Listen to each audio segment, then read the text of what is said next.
You're heading south of the Mason-Dixon. This is the Week in Review at the Abbeville Institute.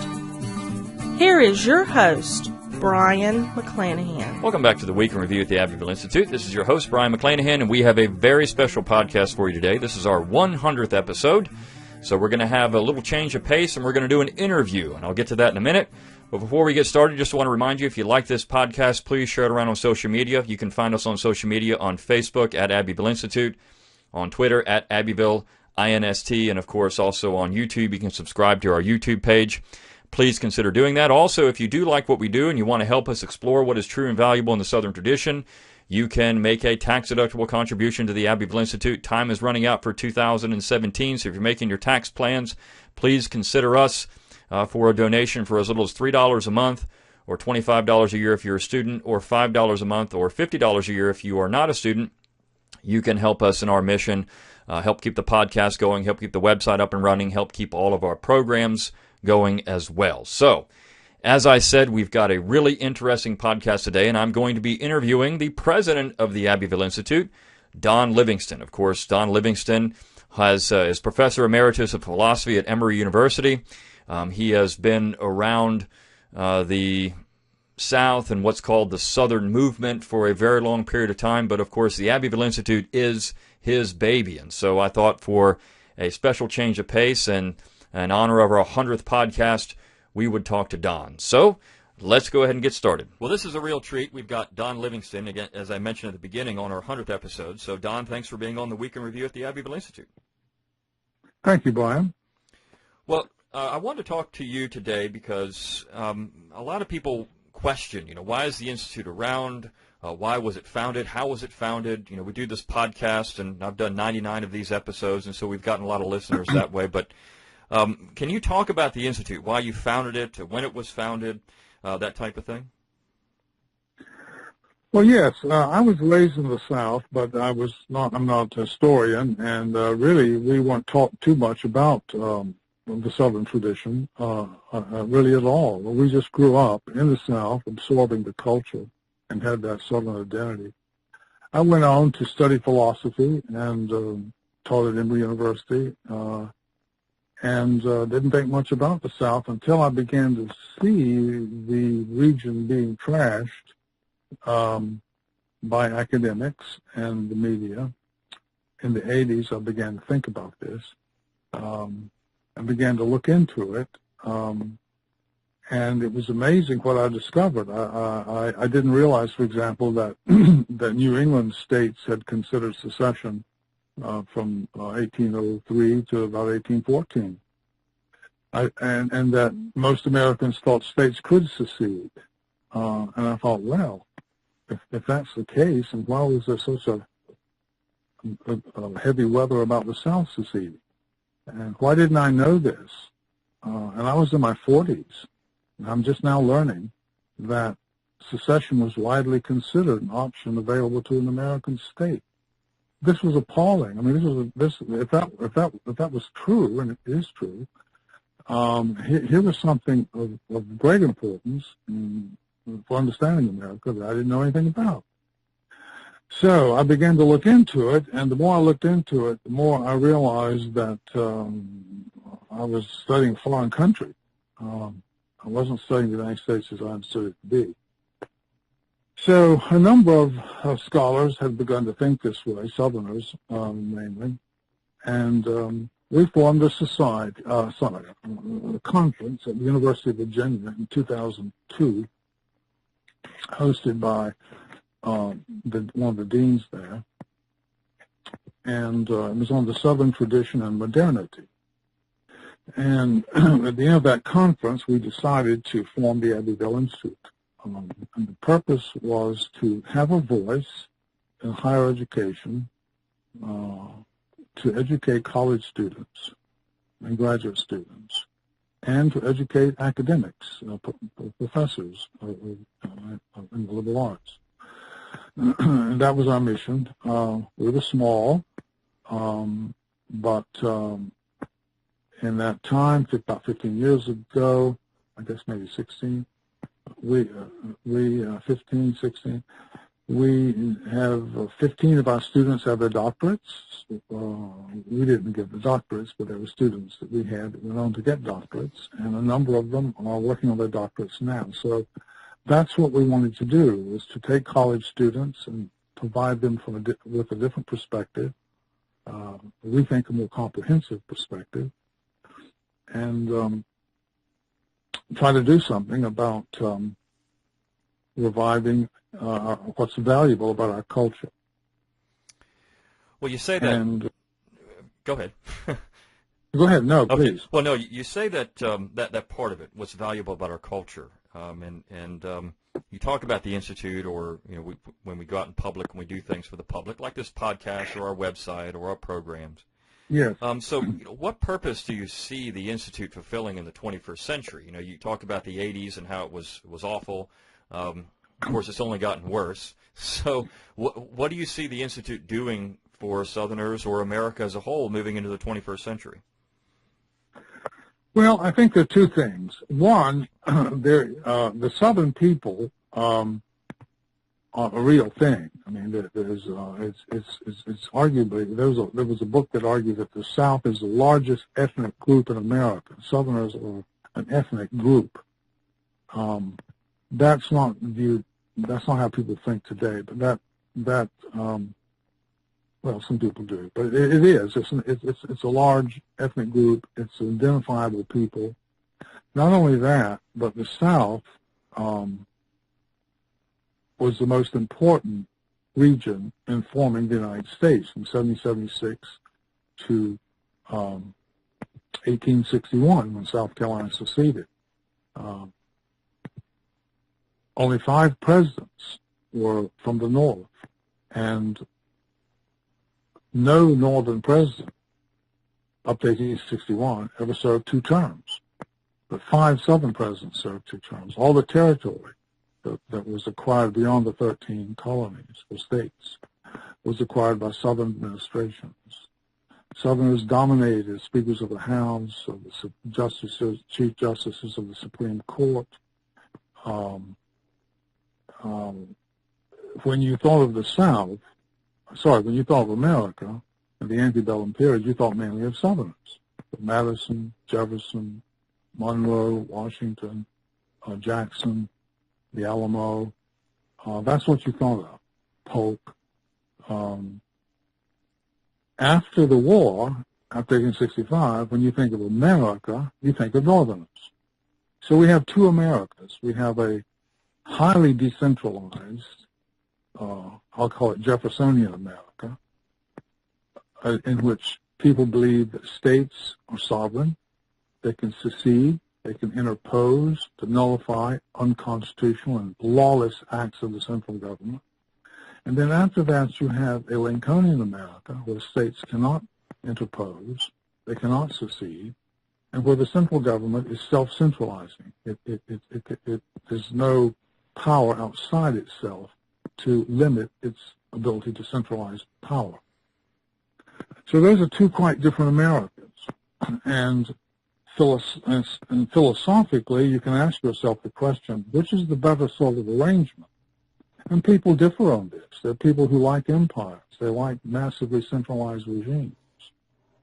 But then there are other people like the Swiss and Southerners who prefer something more decentralized, more tied to a human scale. So the South is the bearer of that decentralist tradition. It existed in the North as well as the South prior to the war between the states because, as I said, Southerners dominated the central government, and they couldn't dominate it unless Northerners elected them. And Northerners elected them because they, too, believed in this Jeffersonian decentralist way of life. So the Republican Party in 1861, when Lincoln took power, was a revolutionary party, and it transformed America through that war. So the critique of centralization is one of the great achievements of the South. And let me say something about how universal that is, because from the late Middle Ages on, there were thoughtful Europeans who criticized centralization.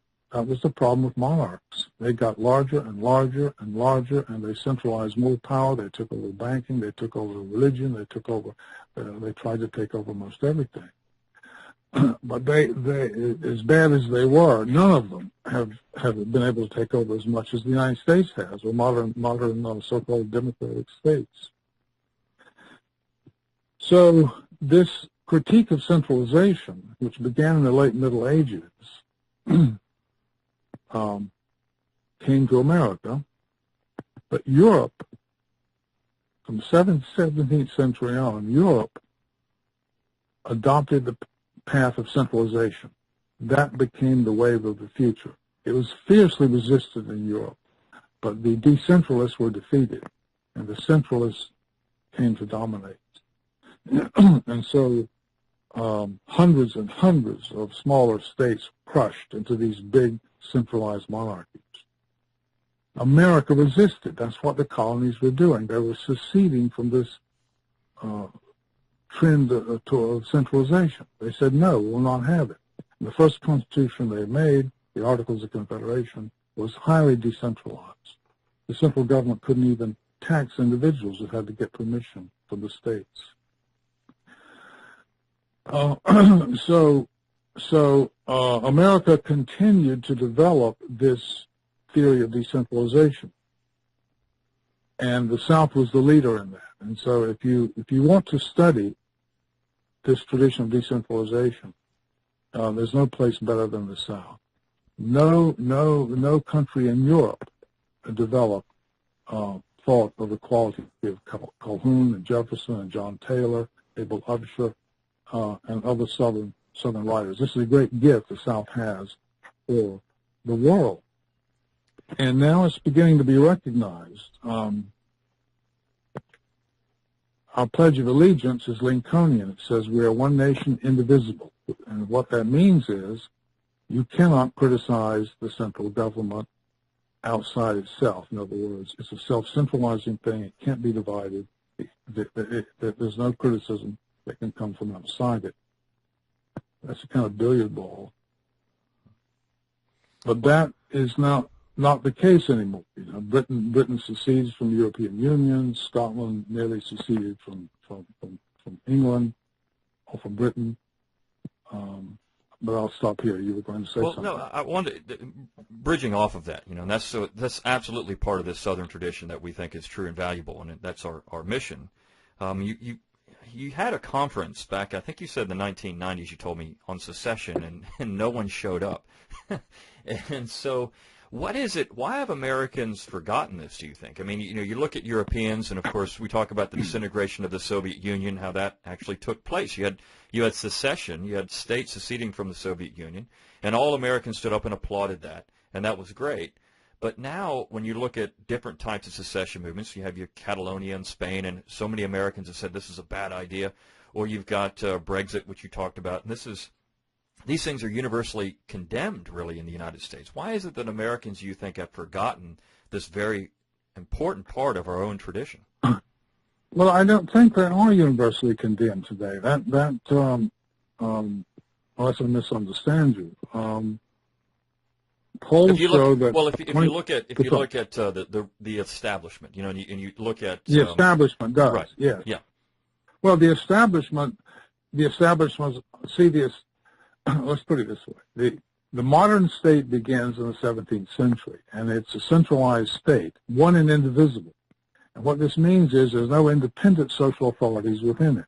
You just have central authority plus individuals in it that rule.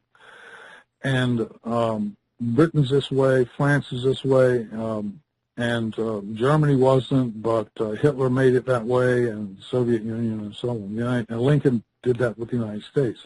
So this is modernity. This is the modern state. This is the way things are supposed to be. That's why we have this Pledge of Allegiance to one nation, indivisible. That was put in to make clear there'll be no secession, no division. No matter how bad things get, you cannot divide it. So that was the normal way of thinking. Southerners were part of this tradition in Europe, going back to the late Middle Ages, that argued against this. They weren't the only ones. And this is a long tradition of arguing against this centralization, which they saw as the Tower of Babel. Remember the biblical story of the Tower of Babel? Absolutely. Human beings decided they would build this tower up to heaven, and they centralized everything. And God looked down and said, "This is not good." And so, what did He do? He confounded their languages, so they had to go off and live in different countries because they couldn't keep on with the centralization. So, when the colonies seceded, they were fighting the Tower of Babel, and when Southerners seceded, they were fighting the Tower of Babel. When Britain seceded from the European Union, it was fighting the Tower of Babel. And so we have this struggle going on. So it's important for Southerners and anybody else to understand that we have the honor of having developed this decentralist tradition more thoughtfully than any other region. Now, when I took up this topic of secession, I told you I was pretty ignorant about it. In 1990s, Soviet Union secedes in 1991.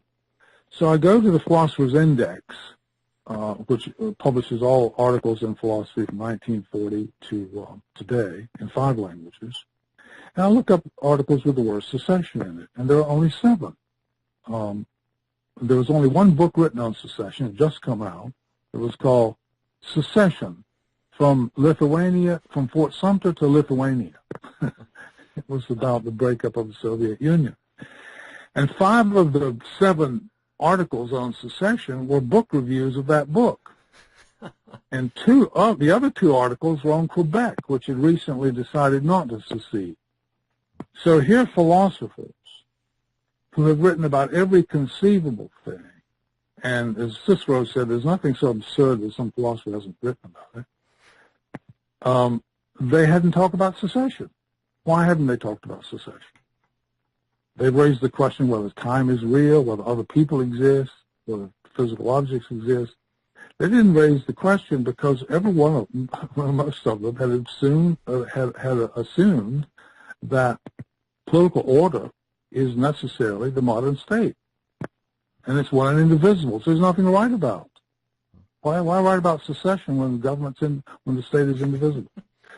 Anyway, that began to change, and some of myself and others began to write on secession when other people weren't doing it. And that was kind of exciting because we had the market to ourselves.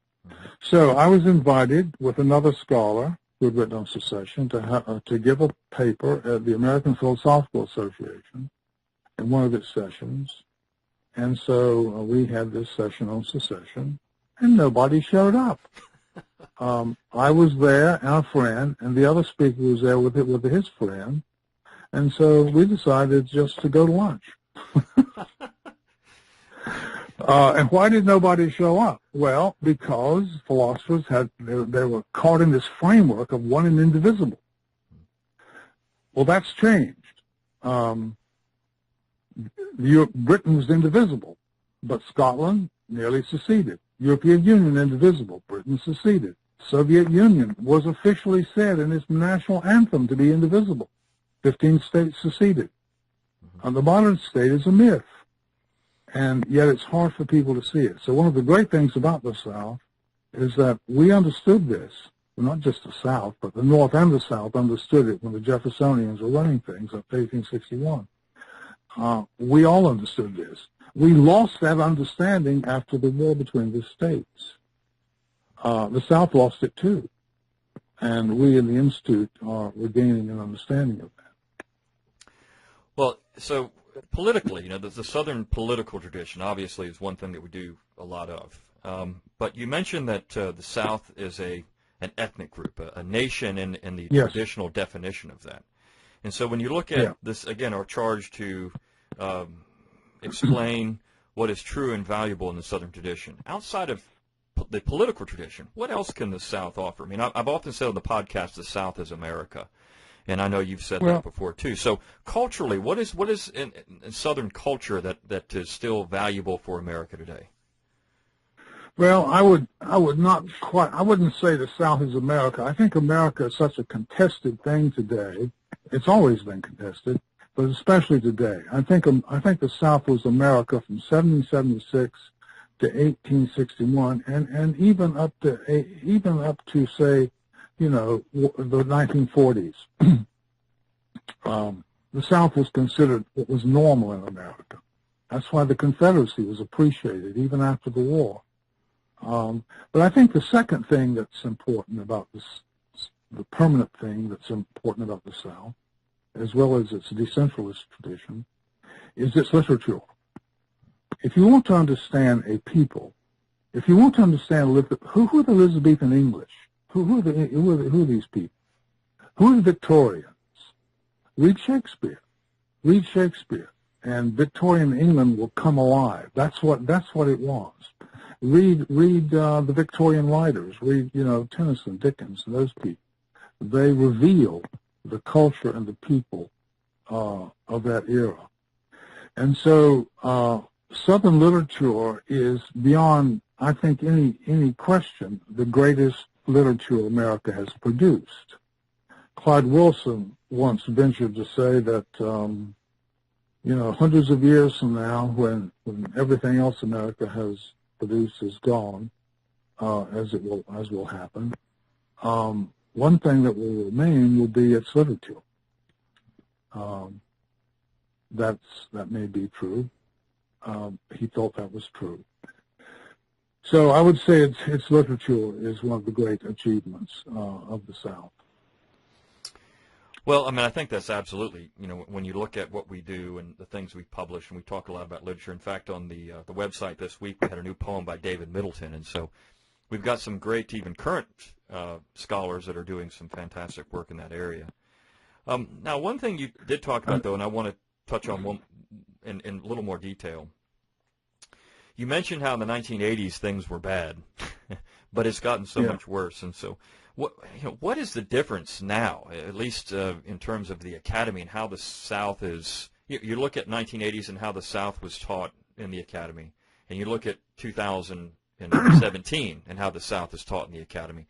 So what's changed there? And I know this might be an obvious question, but I think getting into that a little more, it would help explain to people, you know, how we've gotten to where we are. And we're only talking 30 years, but so much has changed even in 30 years from the time you were teaching until now. So what's happened?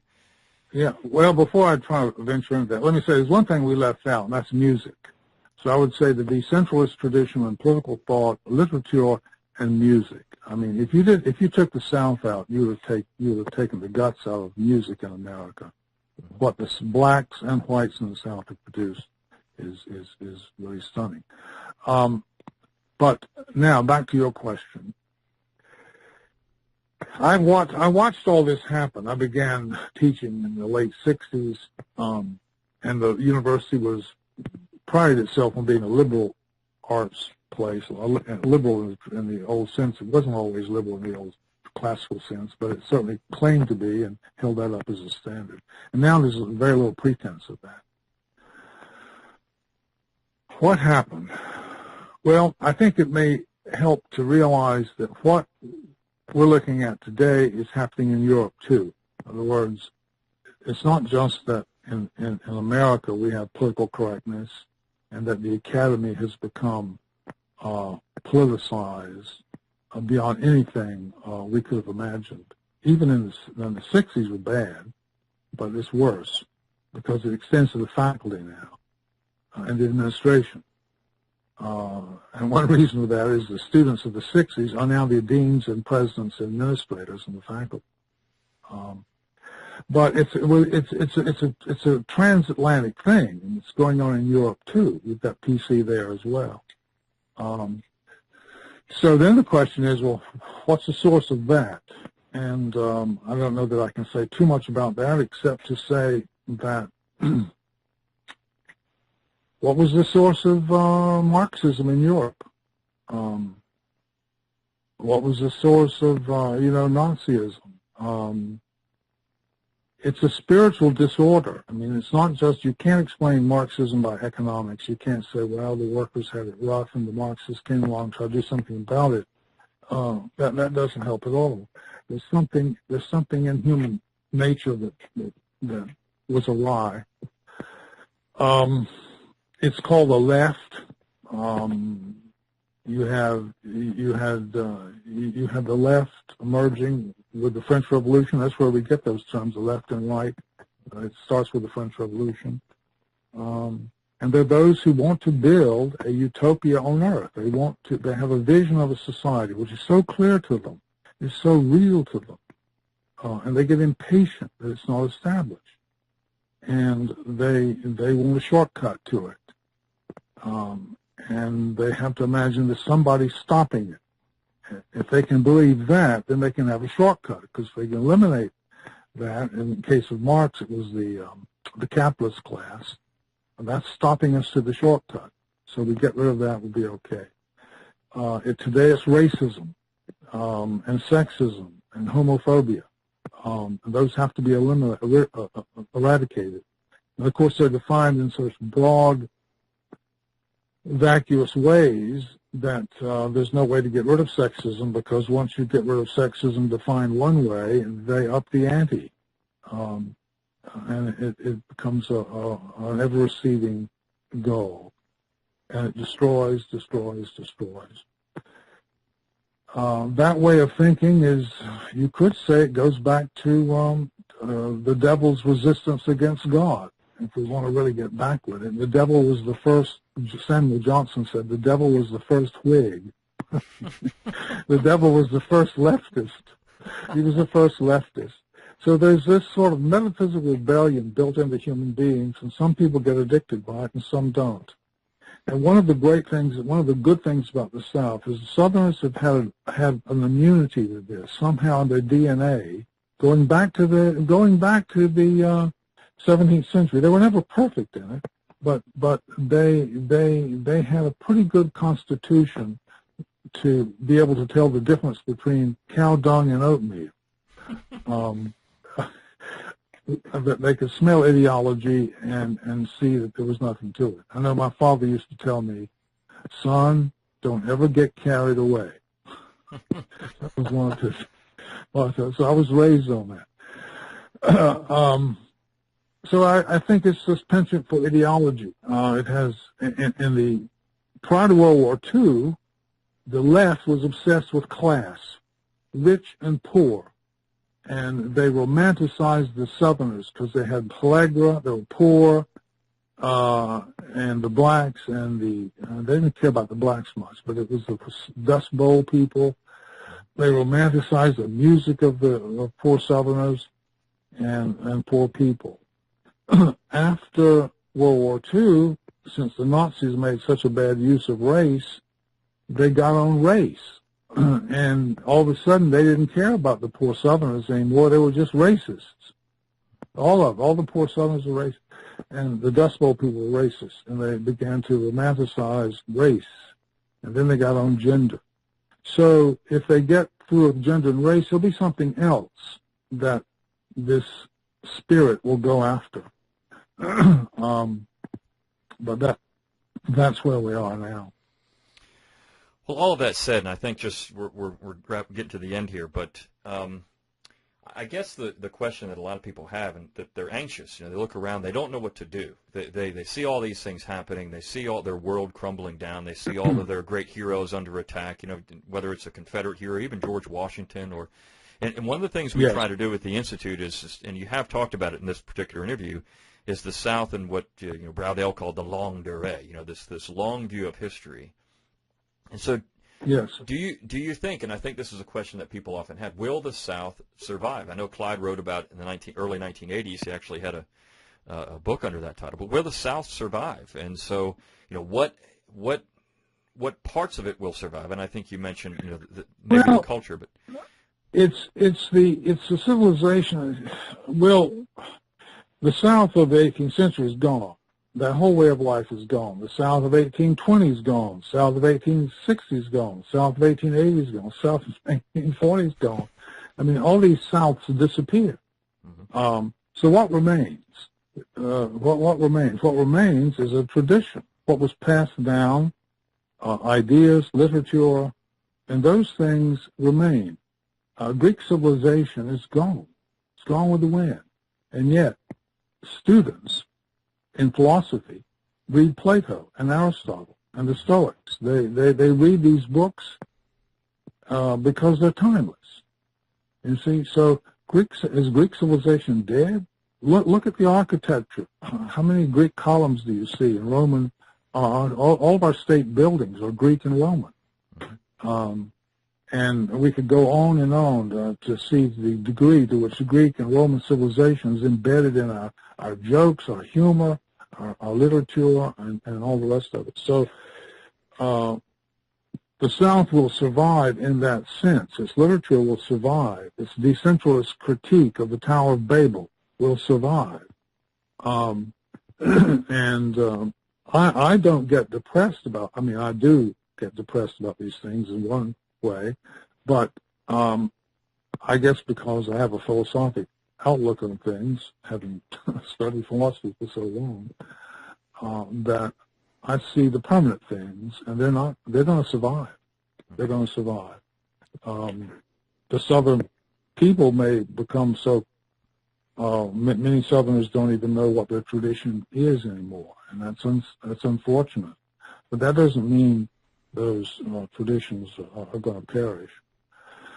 And they can be revived. There's such a thing as a Renaissance. There are revolutions that occur. And these revolutions usually are just cases where people all of a sudden recover something they had forgotten, something that they had ignored, something that had been suppressed. They take it, they look at it again, and they start a new way of life built out of that, which is different, but it also is continuous with what they rediscovered. I'm not optimistic, but I don't get too worried about it.